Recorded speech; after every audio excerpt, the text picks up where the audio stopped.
এক অভিজাত পরিবারের তরুণী যাকে সবাই ইউএ তাও নামে চেনে, তার ভাগ্যে এই সিদ্ধান্ত যেন অভিশাপ হয়ে নেমে আসে। তার বাবা জোর করে তাকে প্রাসাদে পাঠাতে চান, কিন্তু ইউএ তাও জানে রাজপ্রাসাদে চকচকে দরজার ভিতরে লুকিয়ে আছে ক্ষমতা, প্রতারণা ও অন্তহীন দুঃখের চার। সে কাঁদতে কাঁদতে বলে, আমি তো রাজপ্রাসাদের যোগ্য নয়, আমার এখানে আসার কথাই নয়, কিন্তু বাবা আমাকে বাধ্য করেছেন এখানে আসতে। এদিকে তার প্রিয় মানুষ জে চিয়াং তাকে সান্ত্বনা দিয়ে বলে, ভয় পেও না, আমি খোঁজ নিয়ে জেনেছি সম্রাট সবচেয়ে ঘেন্না করেন সুগন্ধি রং। নির্বাচনের দিন তুমি যদি সেই রঙের পোশাক পরো তবে সম্রাট নিশ্চয় তোমাকে পছন্দ করবেন না, আর তুমি সহজেই বাছাই থেকে বাদ পড়বে। ইউএ তাও অবশেষে রাজি হয়, কারণ তার মনে একটাই ইচ্ছে, প্রাসাদে বন্দী হয়ে না থেকে মুক্ত বাতাসে নিঃশ্বাস নেওয়া। কিন্তু ভাগ্য যেন তার সঙ্গে নিষ্ঠুরতা খেলা খেলতে শুরু করেছে। নির্বাচনের দিন সে ঠিক পরে আসে সুগন্ধি রঙের পোশাক, কিন্তু সবার চোখ তার দিকে ঘুরে যায়। কেউ কেউ ফিসফিসিয়ে বলে, এই যে সুগন্ধি রঙের পোশাক পরা মেয়েটি, সে কার ঘরের? আর ঠিক তখন সম্রাটের চোখও পড়ে তার ওপর। এক অদ্ভুত নীরবতা নেমে আসে প্রাসাদের হলে। অন্যদিকে যুক্তরাষ্ট্রের কন্যা লিউ সিয়াং মা নির্বাচিত হয়, কিন্তু ইউএ তাওয়ের মনে তখন ঝড়। সবকিছু ঠিক যাচ্ছে না, কিছু একটা ভুল হয়ে গেছে। সে ধীরে ধীরে নিজের মনকে বলে ওঠে,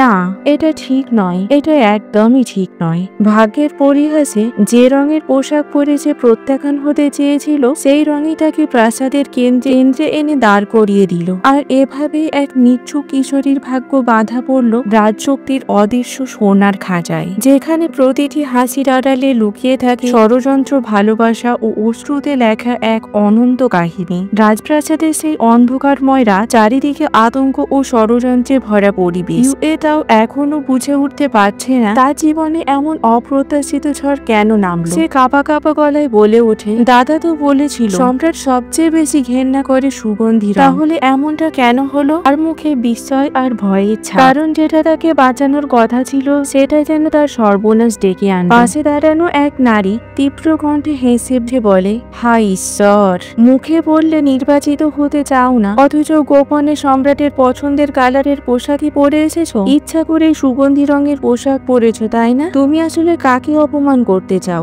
নিজের ভাগ্যকে না আমাদের সবাইকে? কথাগুলো বিষের মতো ছুড়ে দেয় সে, আর ঘরে নেমে আসে এক ভিড় গভীরতা। এরপরই অন্য এক নারী, যিনি পরিবারের জ্যেষ্ঠা, সে তিরস্কারের সুরে বলে ওঠেন, ও তো তোমার কাছ থেকে মাথা নত করে দয়া চেয়েছে।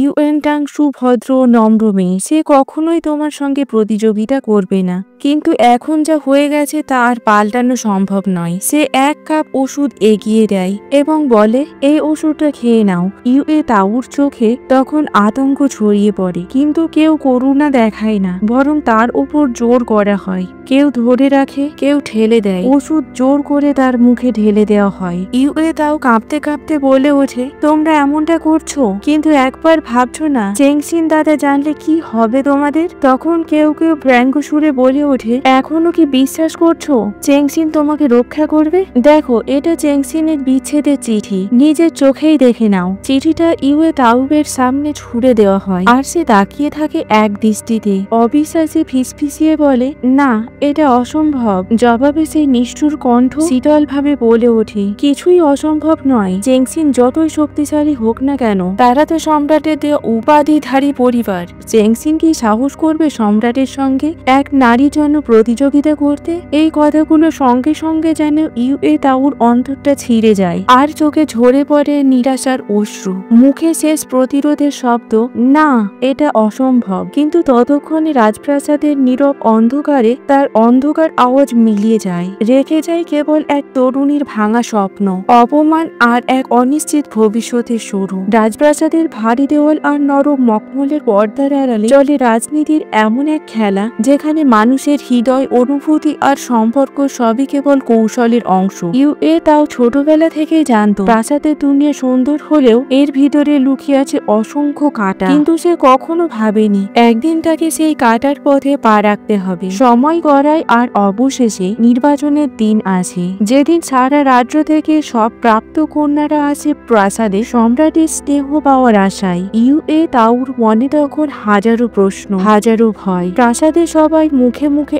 একটাই কথা বলে, উপর নিজের মর্যাদা বুঝে চলো, কি করা উচিত আর কি নয় সেটাই জানলে এখানে ভালো থাকা যায়। কিন্তু ইউএ তাই শীঘ্রই বুঝতে পারে এসব নীতি কথা কেবল নিচু পদস্থদের জন্য।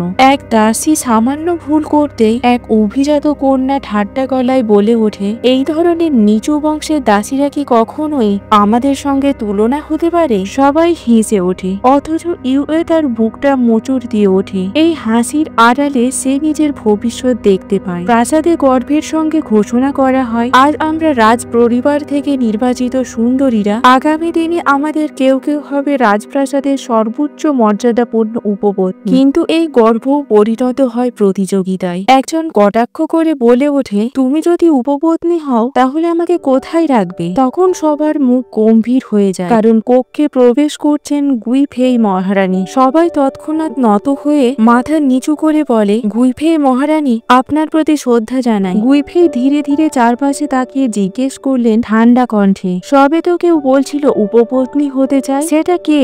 আমিও দেখি। এক তরুণী সাহসী মুখে এগিয়ে এসে বলে, আমি সু উয়ে রং। সম্রাটের অনুগ্রহ পাওয়ার জন্য আমার কারো সাহায্যের দরকার নেই। তার গলায় অহংকারের ছাপ, আর তার দৃষ্টি পড়ে ইউএ তাউর ওপর। অবজ্ঞা সুরে সে বলে, বরং এই নিচ মেয়ে যার রূপ অন্যদের চেয়ে বেশি চোখে পড়ে, তার পক্ষে টিকে থাকা সম্ভব নয়। কক্ষে চাপা গুঞ্জন শুরু হয়। গুইফেই হালকা হাসলেন, সেই হাসিতে ছিল বিদ্রুপ ও বিষ মেশানো প্রশান্তি। তিনি ইউএ তাউর দিকে তাকিয়ে বললেন, ও তুমি সেই মেয়ে যে কিনা নির্বাচনের দিন সুগন্ধি রং এর পোশাক পরে এসেছিলে। তখন ভেবেছিলাম তুমি নিশ্চয় শান্ত মেয়ে নও। ভাবিনি আজ তুমি এত দূর চলে আসবে। এমনকি কি আমার উপপত্নী আসনেও লোভ দেখাবে? ইউএ তাও ভয়ে কাঁপতে কাঁপতে মাটিতে নত হয়ে বলল, ক্ষমা করুন আমায়, তা করতে সাহস করিনি মহারানী। আপনার সৌন্দর্য, মর্যাদা ও মহিমা অতুলনীয়। কিন্তু তার এই কথার মধ্যেও লুকিয়ে ছিল অব্যক্ত যন্ত্রণা ও অবিচারের আর্তনাদ।